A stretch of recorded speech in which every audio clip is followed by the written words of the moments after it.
Hey polish fans, welcome to another video here at Wild Moon Lacquer, and it is that time again. Another month is gone and we are doing a what I wore for the month of May. So it looks like a lot of polishes, but actually the entire top row here was all for my May the 4th polish for Star Wars. And yes, all of those were for one manicure. So the first one up that I used as a base coat for some of the nails was this one coat black from Starly, and this one is called Vanta Black.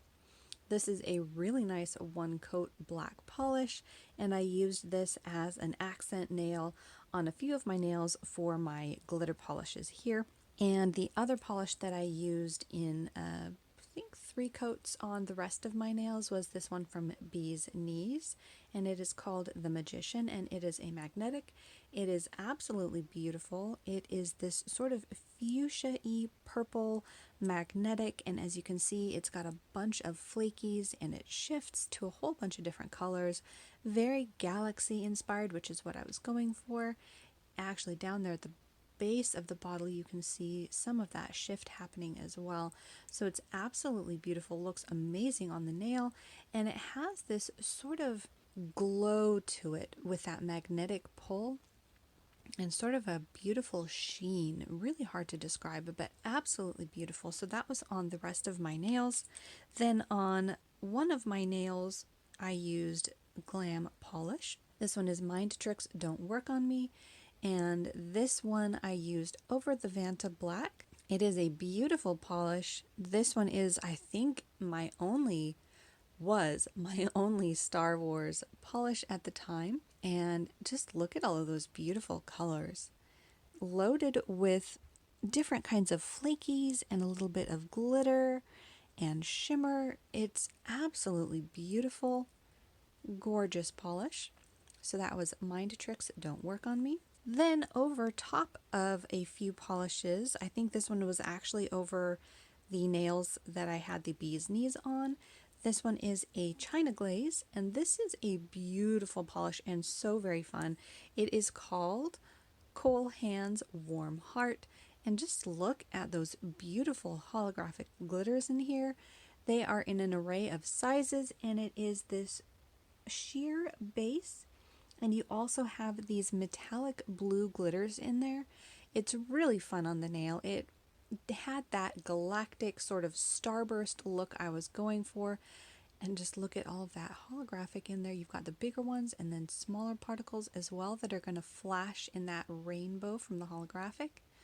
So lovely polish in Cool Hands Warm Heart. Then these two were in the nail art that I did for my battling lightsabers. So I had this one by 7 for one of them called Psychedelic. This is this beautiful sort of tealy green shimmering polish. Look at that glow.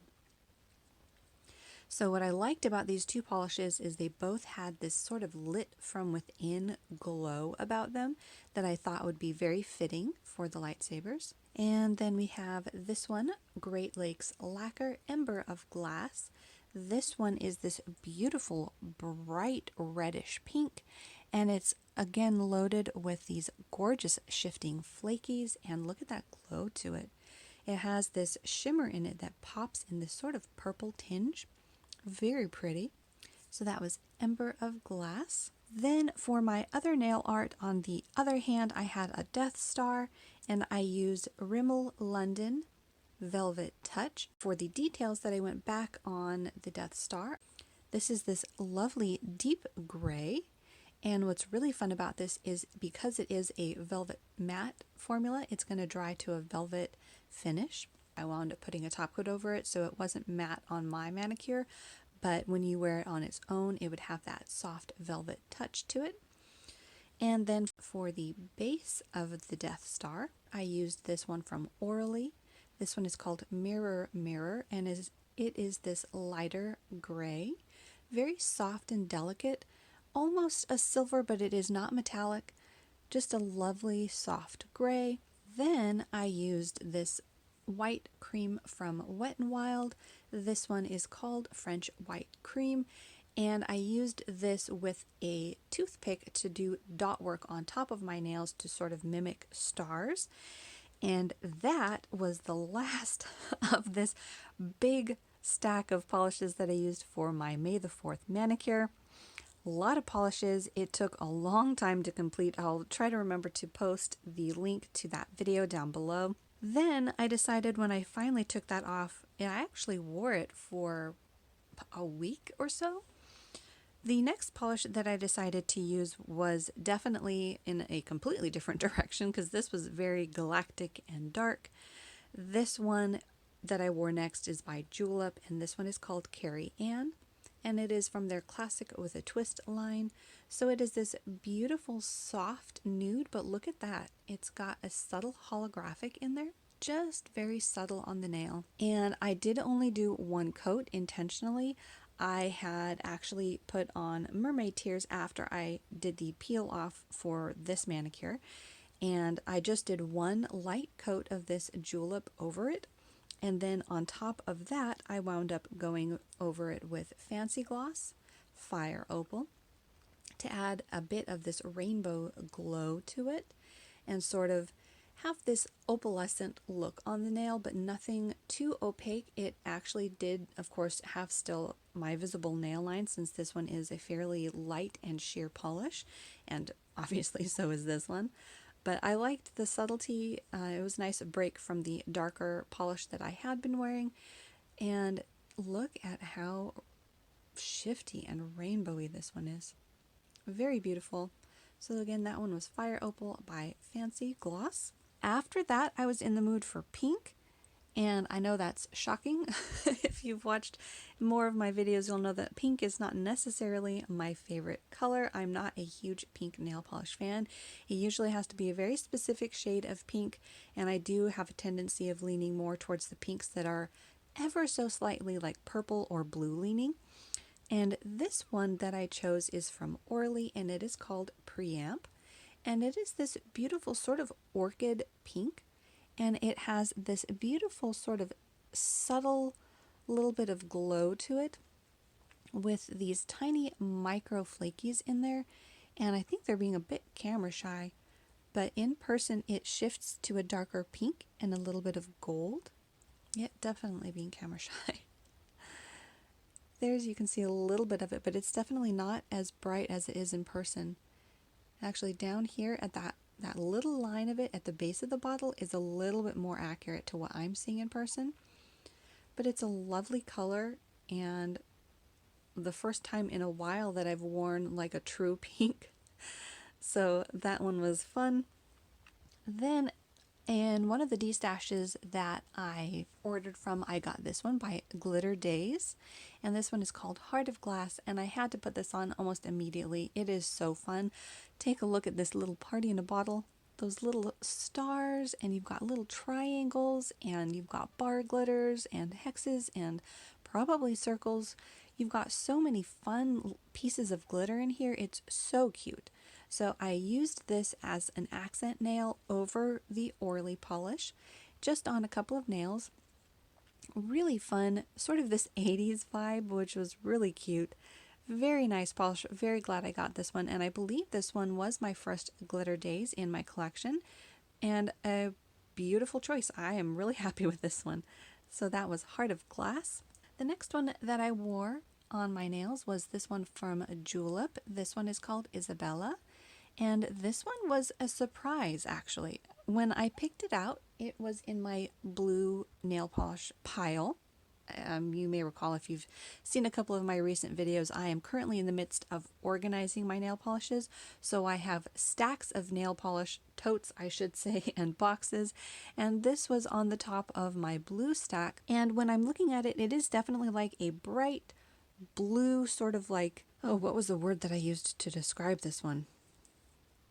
I can't think of the word that I used before, but it is a bright blue. But when I had it on my nails in certain lighting, it was for sure a periwinkle. So a very interesting color. I'm not actually sure what the official description is, but it was really interesting on my nails. Very fun to see in different lighting. And it's not that it shifts necessarily, it's just a cream, but it has that tone of color in it that will look different in different lightings. And I'm sure it will also look different on different skin tones, but very fun color. I was really happy with how this turned out. And I wore this one for a few days as well because I just didn't want to take it off. Oh, and I think, so I don't have this polish, but what it reminded me of is the Sally Hansen Pacific Blue. Again, I don't have the polish, so I couldn't do a side-by-side comparison, but just how bright it was in person sort of just reminded me of that. So I could be way off base. If you have it and you also have Isabella, let me know how they compare. And this one is one that I wore as a refresher on my pedicure. This one is Inspirations, and this one is called Luke 2343. One of my favorite polishes, and shocking that it's pink, I know, but again, it has the blue flash in it that really appeals to me. And it also has these like deep fuchsia metallic glitters in it. This is one of the handful of polishes that I do have a backup bottle of, and I'm really glad that I got it because she is either going out of business or has officially shut down. So unfortunately, her polishes won't be available anymore. And this one was part of the Maker's Dozen, which was, or still is, I'm actually not sure if they're still going or not, but it is sort of like a smaller polish pickup. There were 12 makers in each month, with 12 polishes released for that month, and they were themed around specific colors. So each maker would do each specific color, and they also limited their bottles. So this, for instance, is number 8 of only 40 bottles. So again, really happy I got a hold of this, and really surprised that I was lucky enough to go back like a month later and she still had bottles left, so I got another one. Really, really pretty. And again, that one was by Inspirations, and I just love the little labels, so cute. Luke 2343. And on my nails, currently this one just snuck in right under the wire. I put it on my nails on the last day of May. This one came in the last order from Polish Pickup, and it's by Painted Polish, and it is Sucker for Sprinkles from the Candyland theme. And such a fun polish. It is this white crelly loaded with a rainbow of glitters. Very fun on the nail. As you can see, this is only 2 coats. I could have done a third, not necessarily for the opacity because it's definitely opaque, at least on me, but I guess you could have layered more glitters, but I really don't think it needs it. So this is just 2 coats. Gorgeous and very fun, very reminiscent of her inspiration of Sprinkles, so really happy with that one. And just look at the rainbow of colors that she has in here. You've got these aquas and teals, some purples, pinks, gold. I think there might be some holographic in there. One of the glitters might be holographic. I think I'm seeing some holographic in there. Those little sparkles of rainbow. Really fun. Yeah, there we go. Really fun mix of glitter that she used. And this is just a really fun polish. So that was Painted Polish, Sucker for Sprinkles. And there you have it. These are all of the polishes that I wore for the month of May. It feels like I could have worn a lot more. The month felt like it just went on forever, but this is what I wore. Comment down below which polishes you wore, if you had any of your favorite manicures during that month. Make sure to like and subscribe for more nail polish videos, and we'll see you next time.